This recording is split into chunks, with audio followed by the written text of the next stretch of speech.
Anda anak kemarin sore. Udahlah. Saya sudah ngikutin kasus ijazah ini sebelum Anda lahir, tahu nggak? Anda tuh lahir baru 2025. Saya itu sudah memberitakan kasus ini, meneliti kasus ini sejak 2022. Saya itu menjual buku, nyumbang juga. Sepeser pun enggak, saya minta uangnya. Dibayar enggak? Dibayar enggak. Ini adalah penulis di antara 3 orang. Etis enggak? Kalau Anda kemudian ewer-ewer ke publik. Assalamualaikum warahmatullahi wabarakatuh. Waalaikumsalam. Saya ini sebenarnya pengen yang terakhir. Soal buku tapi ya, Bung Refli. Ya, tapi soal yang lain sebenarnya juga pengen. Nanti karena itu saya minta 2 sesi ya. Satu soal buku khusus dan satunya lagi. Saya harus izin dulu ke mereka. Ya, satu ke pihak. lagi. Kalau seandainya mereka nggak berkenan, saya mohon maaf karena kan kita nggak mengundang Bang Refli. Tapi kalau untuk buku, saya persilakan karena ini pengacara dari Dr. Tifa. Silakan. Saya kan sebenarnya harusnya kan di meja situ kan. Ya. Saya kemudian menolak kan. Betul. Dengan alasan-alasan tertentu Tapi yang kalau saya kira nanti jumlahnya beda. Saya mengatakan bahwa nggak pantas orang yang kemudian berubah mendapatkan panggung seperti ini kan. Itu sikap saya. Makanya saya kemudian tidak mau Refli, di panggung itu. Kenapa? Kalau Anda mau menjadi pengkhianat dan kemudian dapat panggung besar, maka jadi pengkhianat aja semuanya. Apa itu kan itu persepsi Bung Refli, itu pendapat Bung Refli, tapi beda dengan kami yang jurnalistik. Silakan. Saya berbeda pendapat sama Aiman dalam hal ini. Ya, Nah sekarang saya harus memilih apakah saya mau bicara general view dari diskusi tentang Jokowi ini, apakah saya hanya ngomong buku saja. Buku. Kalau buku saja saya menolak karena itu delegasinya sudah diberikan kepada Pak Al-Ghazali. Karena saya sudah menawarkan waktu Bung Refli untuk hadir di sini, tapi Bung Refli menolak. Bukan. Hari ini. Saya mau bicara, kan Anda kan mengatakan saya boleh datang walaupun saya sudah menolak kalau Mas Roy datang. Kan begitu kan perjanjian kita. Boleh. Dan boleh Anda datang. akan memberikan saya kesempatan ngomong kan? Kesempatan bicara terkait dengan apa yang kemudian dibicarakan. Oh iya, makanya saya mau menanggapi secara umum nanti. Apa yang dibicarakan di sini? Apa yang Anda mau sampaikan? Boleh saya tahu? Banyak hal. Aduh, banyak hal. Itu. Banyak hal. General view. Apakah boleh dipersilakan? Menurut saya udah dari sini sih. Cukup. Saya mohon maaf Bung Refli. Kenapa? Cukup. Saya harus sampaikan mereka. Karena jumlahnya nggak sama. Tapi kalau soal buku dan soal Dr. Tifa, saya persilakan. Sebentar. Saya ini disclaimer juga, Bang. Ini. Terlalu banyak. Ini punya legal standing ini. Silakan Bung Refli. Ada mau sampaikan antara buku dan Dr. Tifa, silakan. Ya. Gini. Supaya fair. Saya ngomong Al-Ghazali. Gini ya. Saya ini juga penulis buku. Kalau Anda penulis buku, maka kemudian 2 hal saja perjanjiannya.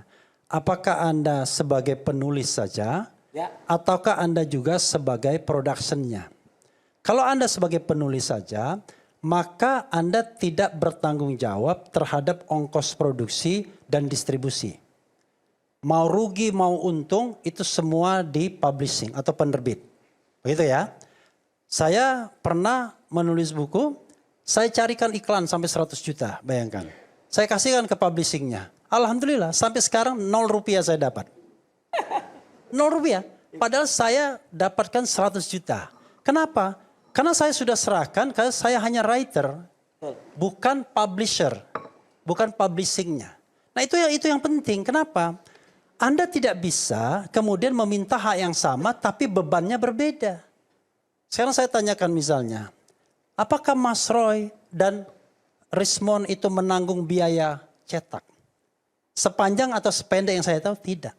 Dari awal saya nolak waktu itu. Makanya. Yang menanggung adalah Dr. Tifa. Dr. Tifa yang menanggung itu semua. Ini perlu saya bantah ini. Karena nggak tahu ya. Jadi pada saat di Kuningan City Mall sebelum masuk cetak ya karena sudah soft publish di Jogja itu sudah masuk uang 180 juta untuk PO, pre-order. Begini. Jadi bukan tanggungannya Bu Dari siapa itu? Sebentar. Pre-order. Dari orang-orang itu? Iya orang-orang sudah ada 180 juta. Rismon, sebentar. Kan nggak paham kan cerita itu? Kamu tahu nggak siapa yang keluar duit? Salah satunya Refli Harun. Refli Harun tuh keluar uang ratusan juta enggak? Bukan. Tapi saya nggak pernah kayak kamu, Mon. Untuk buku itu? Ini PO Bang. Itu saya nggak pernah abang kayak nggak masuk di sini. Belum masuk. Sini, saya Belum udah tahu masuk di kasus ini. Ya, ya. Jadi belum masuk di kasus ini, jangan klaim itu uang Anda. PO, pre-order. Rismon, saya sudah ngikutin kasus ijazah ini sebelum Anda lahir, tahu nggak? Anda tuh lahir baru 2025. Saya itu sudah memberitakan kasus ini, meneliti kasus ini sejak 2022. Orang tahu semua. Anda anak kemarin sore. Udahlah. Anda itu kan nggak tahu kita dari mana. Tapi bahwa Refli Harun faktanya orang tahu. Anda memberikan uang untuk buku ini. Ya udahlah, itu kan itu Ratusan juta tadi yang sampaikan. Itu soal pinjaman dan lain Bukan di sebagainya itu awal. gampang Nggak ada, ya. itu nggak ada. Ya. Nggak ada. Ke dokter Tifa mungkin Anda Itu nggak tahu. kamu nggak ngerti, itu makanya. Jadi tanya ada faktanya kan, ada saksinya. Jadi gini, yang namanya sepanjang saya tahu, mereka ini tidak bertindak sebagai manajemen, tetapi sebagai writer, sebagai penulis. Kalau kita balikkan ke misalnya Anda Gramedia atau apa, yang namanya dapat royalti itu di akhir tahun. Setelah buku itu terjual. Dan itu pun paling cuma 10%. Rismond ini yang panjang saya tahu, itu paling tidak dia dapat 2 kali. 20 juta dan 30 juta. 50 juta? Iya, 50 juta. 20 juta itu dia baik. Alasannya untuk Bambang Tri, saya minta bagian royalti saya. Karena dia baik, dia mau nyumbang Bambang Tri. 30 juta ketika dia mau diperiksa kalau tidak salah. Karena dia takut dan khawatir sekali istrinya, dia bilang nggak ada duit. Maka kemudian, ya kan? Makanya. Iya, entar dengar dulu. Belum. Dengar dulu saya ya. Oke, silakan. Nah, sepanjang yang saya tahu, itu sependek yang saya tahu, paling tidak dia sudah terima uang. Mau jumlahnya 20 juta, 30 juta dan lain sebagainya, itu dia terima uang. Mas Roy itu sampai sekarang dia nggak pernah ngitung uangnya. Itu satu, gitu ya. Ya, jadi memang pikiran dia uang. Berjuangnya enggak. Gitu ya. Ya. Saya itu menjual buku, nyumbang juga. Sepeser pun enggak, saya minta uangnya. Dibayar enggak? Dibayar enggak. Dari pengacara. Yang namanya RH Channel itu selalu kemudian. Tapi YouTube-nya kan gede. Ya itu kan pribadi saya. Oke. Tetapi jangan salah, penurunan saya juga drastis. Maksudnya? Ya karena saya habis waktu saya untuk ngurusin mereka kan. Oke. Iya kan? Kalau dulu saya bisa bikin 10-20 konten per hari, sekarang satu konten aja sehari ini enggak. Karena ngurusin yang beginian. Nah, karena itu saya kira begini ya.